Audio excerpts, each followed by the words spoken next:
أعوذ بالله من الشيطان الرجيم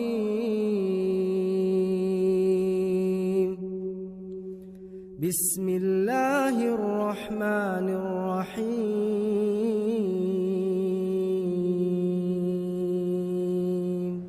Bismillahirrahmanirrahim.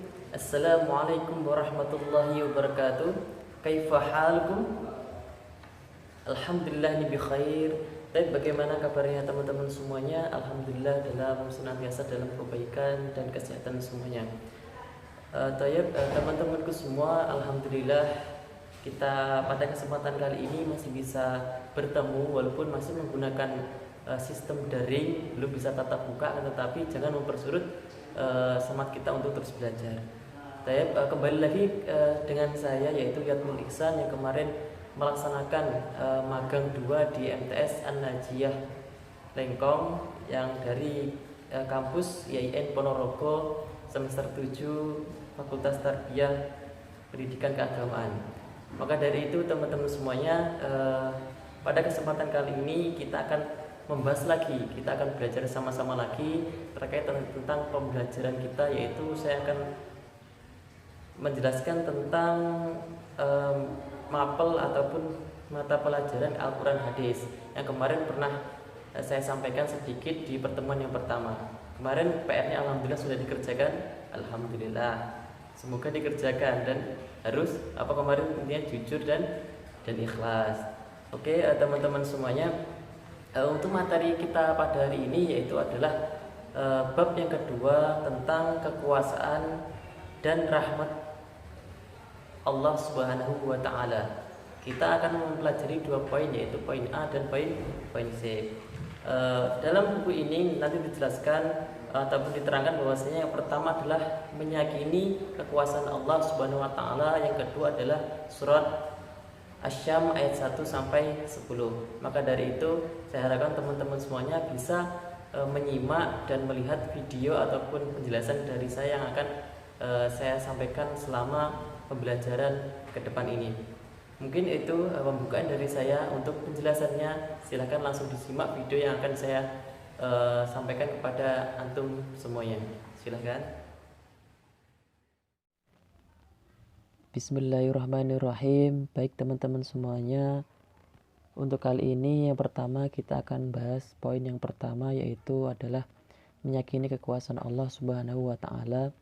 Perlu kita pahami bahwasanya Allah Maha Kuasa disebut juga Al-Qadir. Kata Al-Qadir memiliki akar kata qadara yang berarti kuasa ataupun mampu. Nah, jadi bahwasanya Allah ini adalah Maha Kuasa atas segala zatnya. Jadi tidak ada satupun yang bisa menandingi kekuasaan selain Allah Subhanahu wa taala. Abu Hanifah berpendapat bahwa Allah tidak disifati dengan sifat-sifat makhluknya.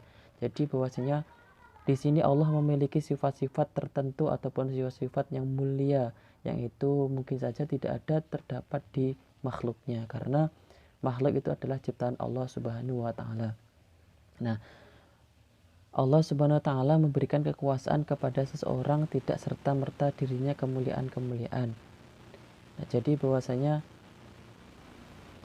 Allah menciptakan suatu makhluknya itu memiliki tidak semuanya dikaruniai kemuliaan. Adapun kemuliaan tertentu itu tidak setara dengan kemuliaannya. Yang sebagaimana telah dijelaskan dalam Al-Quran surat Ali Imran ayat 26, yaitu Bismillahirrahmanirrahim. Qulillahumma malikul mulki tu'til mulka man tasha'u wa tanzilul mulka mimman tasha'u wa tu'izzu man tasha'u wa tudillu man tasha' biyadikal khair innaka ala kulli syai'in qadir. Yang artinya adalah, wahai Tuhanku yang mempunyai kerajaan, Engkau berikan kerajaan kepada orang yang Engkau kehendaki, dan Engkau cabut kerajaan dari orang yang Engkau kehendaki. Engkau muliakan orang yang Engkau kehendaki, dan Engkau hinakan orang yang Engkau kehendaki. Di tangan Engkaulah segala kebajikan. Sesungguhnya Engkau Maha Kuasa atas segala sesuatu. Quran Surat Ali Imran ayat 26. Jadi di situ teman-teman semua sudah dijelaskan bahwasanya bagaimana pilihan kita dalam menjalani hidup ini, karena semua yang kita jalan di hidup ini sudah ada yang mengaturnya, yaitu adalah Allah Azza wa Jalla. Allah yang Maha Kuasa, Allah Maha Segalanya. Jadi teman-teman semuanya di sini tiada satupun yang bisa menandingi atas kekuasaan Allah. Jadi bahwasanya kekuasaan manusia itu diberikan dari Allah, akan tetapi tidak lebih dari kekuasaan yang dimiliki oleh Allah sendiri. Kekuasaan Allah dan makhluknya sangat berbeda. Kekuasaan Allah bersifat mutlak, sedangkan kekuasaan makhluk itu tidak mutlak karena semua tergantung pada kehendak Allah Subhanahu wa Ta'ala. Jadi semua yang kita amalkan, semua yang kita kerjakan di dunia ini, entah itu kita mempunyai yang mempunyai kedudukan, pejabat dan sebagainya, ataupun mempunyai kekuasaan, itu tidak lebih kecil.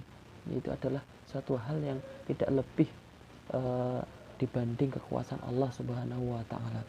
Jadi ibarat kata di atas langit masih ada langit, dan di atas langitnya lagi masih ada galaksi, di atasnya lagi masih ada alam semesta. Jadi kita sebagai makhluk hanya bisa mengimani dan kemudian meyakini bahwasanya Allah Subhanahu wa Ta'ala merupakan zat yang paling mulia, zat yang paling memiliki segala yang ada di muka bumi ini. Bentuk kekuasaan Allah yang dapat kita cerna dari akal pikiran kita ataupun indera kita adalah salah satunya terciptanya langit dan bumi siang dan malam, dan Allah Subhanahu wa Ta'ala yang menggerakkan seisi jagat raya, termasuk lepasnya selembar daun dari tangkainya tidak luput dari perhatiannya. Kemudian untuk pembahasan terakhir untuk poin yang ini, yaitu adalah manusia adalah makhluk yang memiliki tabiat potensinya kecenderungan ganda, yakni posesif ke arah yang baik ataupun negatif ke arah yang buruk.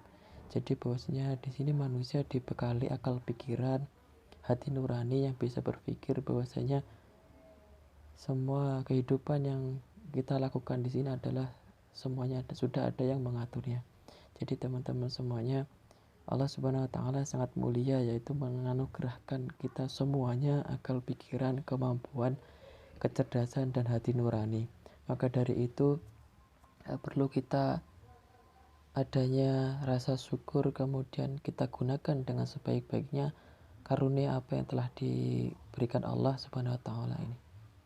Jadi di sini kemampuan manusia yang perlu kita pelajari bahwasanya sebagai hamba, manusia itu wajib untuk menyembah ataupun wajib untuk mengapresiasikan puji syukur kita kepada Allah Subhanahu wa Ta'ala dengan taat beribadah, kemudian menggunakan kecerdasan kita untuk amar ma'ruf nahi mungkar.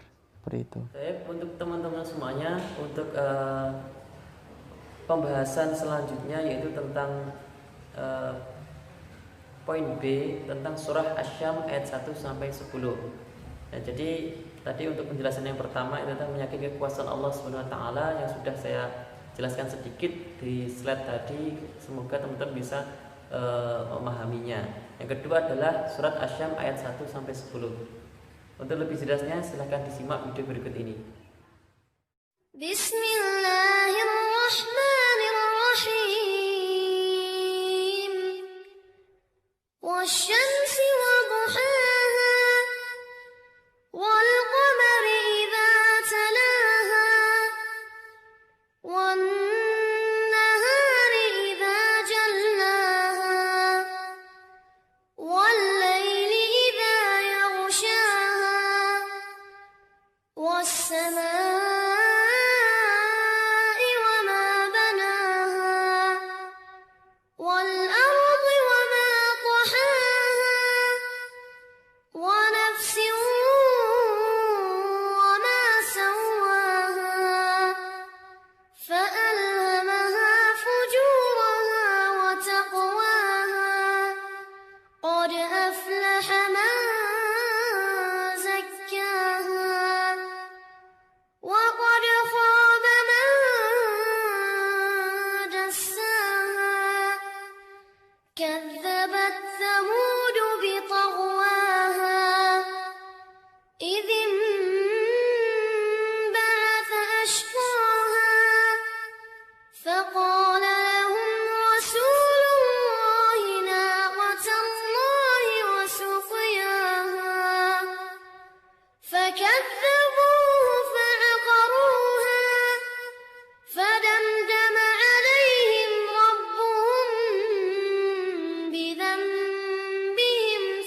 Baik, alhamdulillah teman-teman semuanya, kita masuk ke pembahasan yang kedua, yaitu surah Asy-Syam, yaitu kita akan membahas dari ayat 1 sampai ayat 10 saja, karena pada materi ini yang disebutkan ataupun yang dikaji hanya ayat 1 sampai 10.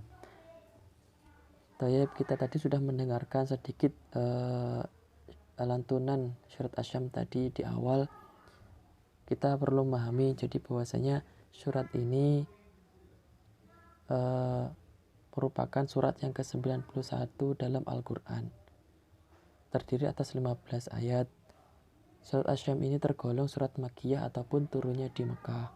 Diturunkan sesudah surat Al-Qadr. Dinamai Asy-Syam, jadi teman-teman semuanya perlu kita tahu Asy-Syams itu artinya adalah matahari. Jadi pada surat Asy-Syams ini masih bersinambungan pada pembahasan yang poin pertama tadi tentang kekuasaan Allah Subhanahu wa taala. Pada surat Asy-Syams ini menghadirkan 3 pasang cipta sekaligus yang digunakan untuk bersumpah. Jadi maksudnya itu adalah 3 pasang makhluk tersebut, yaitu matahari dan bulan. Jadi Asy-Syams ini menceritakan tentang fenomena yang terdapat di bumi ini, yaitu tentang matahari dan bulan. Jadi surat Asy-Syam ini terdiri dari 15 ayat. Menurut pendapat Imam Bukhari dalam kitab Sahihnya, menamainya surah Asy-Syam wa Duha. Sesuai bunyi ayat pertamanya, nama ini lebih baik daripada sekedar menyebut surat Asy-Syam, karena ada surah lain yang juga menyebut kata Asy-Syam pada awalnya, yaitu surah At-Takwir. Tidak ada nama untuk kecuali yang disebut ini. Nah, tujuan utama surat ini adalah anjuran untuk melakukan aneka kebajikan dan menghindari keburukan-keburukan. Jadi bahwasanya teman semuanya, di sini surat ini menjelaskan bahwasanya kita seorang hamba itu diberi pilihan untuk bagaimana memanfaatkan hidup ini dan bagaimana memanfaatkan kesempatan ini sebagaimana yang telah dikaruniakan kita kepada kita semuanya, yaitu sesuatu yang bisa menghidupkan kita di dunia ini, dan kemudian bagaimana kita akan beramal soleh ataupun kita akan memilih hal yang fasik ataupun yang buruk. Nah, di dalam surat Asy-Syams ini dijelaskan jadi bahwasanya fenomena tersebut menggambarkan betapa kecilnya kita dan seruan untuk kita melaksanakan pilihan ataupun mengamalkan suatu kebaikan. Jadi kita bisa lihat pada ayat-ayat berikut ini dari surah Asy-Syam ayat 1 sampai ayat 10. Yang pertama adalah ayat 1, Bismillahirrahmanirrahim, wasyamsi wa duhaha, yang artinya demi matahari dan cahaya yang di pagi hari. Wal qamari idza talaha, demi bulan apabila mengiringnya. Penjelasan dari ayat tersebut yaitu bisa kita lihat di slide berikut ini, yaitu tentang demi matahari dan cahayanya pada waktu zuha, yakni Allah Ta'ala bersumpah dengan matahari dan cahayanya, yaitu wal qamari idza talaha, dan demi bulan apabila mengiringinya, yakni apabila mengikutinya, ia mengikuti matahari pada malam pertama saat hilal terlihat.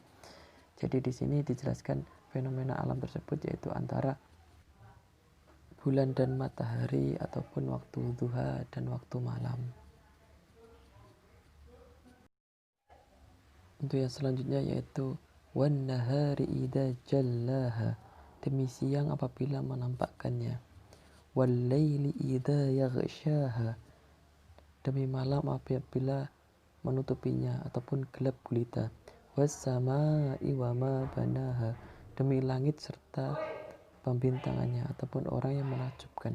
Jadi di sini bahwasanya dijelaskan antara pergantian keindahan pergantian bulan, keindahan pergantian siang dan malam, yang itu adalah fenomena alam yang tercipta oleh Allah Subhanahu wa taala sebagaimana suatu fenomena yang sangat luar biasa, sehingga menjadikan akal pikiran kita menjadi lebih bisa berpikir lagi untuk selalu meyakini bahwasanya Allah Subhanahu wa taala itu adalah zat yang paling mulia. Wal ardi wa ma tahaha, demi bumi serta penghamparannya. Jadi penjelasan yang ayat ke-6 ini adalah dan demi jiwa serta zat yang telah menyempurnakannya, demi jiwa serta zat yang telah menyempurnakannya, yakni zat yang telah menyempurnakan makhluknya dengan 2 tangan, 2 kaki, dan 2 mata, 2 telinga, dan seluruh anggota badan. Wa nafsi wa ma sawwaha, demi jiwa serta menyempurnakannya. Jadi di sini adalah suatu proses penciptaan manusia. Demi jiwa serta zat yang telah menyempurnakannya, yakni zat yang telah menyempurnakan makhluknya dengan 2 tangan, 2 kaki, dan 2 mata, 2 telinga, dan seluruh anggota badan. Jadi di sini Allah Subhanahu wa taala dengan karunia-Nya yang maha agung memberikan ataupun menciptakan makhluknya, yaitu adalah manusia yang diberikan akal, diberikan jasmani, rohani yang sempurna, yang itu adalah penyempurna dari makhluk-makhluk yang lainnya. Fal'amaha fujuraha wa taqwaha, maka dia mengilhamkan kepadanya jalan kejahatan dan ketakwaannya. Qad aflaha man zakkaha, sesungguhnya beruntung orang yang menyucikan jiwanya itu. Jadi pada ayat ke-8 ini Allah Subhanahu wa taala melengkapi nikmat yang diberikan kepada manusia berupa ilham ataupun petunjuk ke jalan kefasikan dan ketakwaan. Kemudian pada ayat ke-9 dikatakan bahwa jiwa yang beruntung dan bagian adalah jiwa yang mampu ataupun mau berusaha terus menyucikan diri. Kesucian jiwa ini harus terus dirawat dan dijaga, tentunya dengan ketakwaan dan kualitasnya terus ditingkatkan. Jadi di sini adalah pilihan antara makhluk itu atas karunia yang akan diberikan Allah Subhanahu wa taala atas ketaatannya dan balasan yang akan diterimanya kelak di yaumul qiyamah. Kemudian untuk yang poin terakhir yaitu ayat ke-10, waqad khaba man dassaha, dan sesungguhnya rugi orang yang mengotorinya. Penjelasannya dari ayat tersebut yaitu dan sungguh merugi orang-orang yang telah mengotorinya, yakni orang yang telah disesatkan dan ditelantarkan Allah Subhanahu wa taala. Jadi teman semua, di sini adalah gambaran bagaimana alangkah meruginya kita jika kita tidak menggunakan kesempatan ini, menggunakan karunia ini yang telah diberikan Allah Subhanahu wa taala tidak sebagaimana mestinya. Dan seharusnya kita menggunakan apa yang telah dikaruniakan Allah Subhanahu wa taala ini dengan sebaik-baiknya, yaitu bisa dengan beramal soleh, dengan selalu memuji Allah, kemudian selalu bersolawat, dan kemudian bisa kita berbuat baik ataupun mengatakan sesuatu hal-hal yang baik dalam lisan kita ataupun dalam perilaku diri kita. Hal itu sudah mencerminkan bagaimana rasa syukur kita dan kemudian bagaimana kita mengapresiasikan rasa tawadhu kita kepada Allah Subhanahu wa taala. Alhamdulillah, alhamdulillahirabbil alamin. Teman-teman semuanya, alhamdulillah kita sudah melaksanakan pembelajaran daring pada kali ini, dan saya harapkan dari sedikit apa yang saya sampaikan tadi dari bab pertama yaitu adalah meyakini kekuasaan Allah, dan kemudian yang poin kedua adalah surat Asy-Syams ayat 1 sampai 10 tentang isi kandungan, kemudian arti dan lain sebagainya. Semoga sedikit apa yang saya sampaikan tadi bisa antum semua cerna dan bisa dimengerti, dan insya Allah semoga nanti ilmu kita akan barokah di kemudian hari. Mungkin untuk bahan evaluasi untuk pertemuan kali ini untuk teman-teman semuanya, nanti saya kasihkan TTS, itu teka-teki silang terkait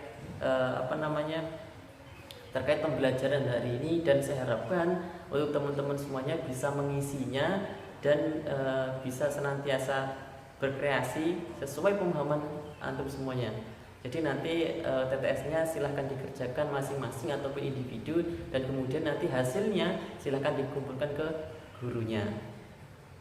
Mungkin itu saja pada pertemuan kali ini, dan saya cukupkan, dan saya terima kasih sekali atas partisipasinya. Semoga selama pandemi COVID-19 ini kita senantiasa tidak disurutkan semangat kita untuk belajar, dan kemudian selalu dilindungi oleh Allah Subhanahu wa taala. Mungkin cukup sekian dari saya.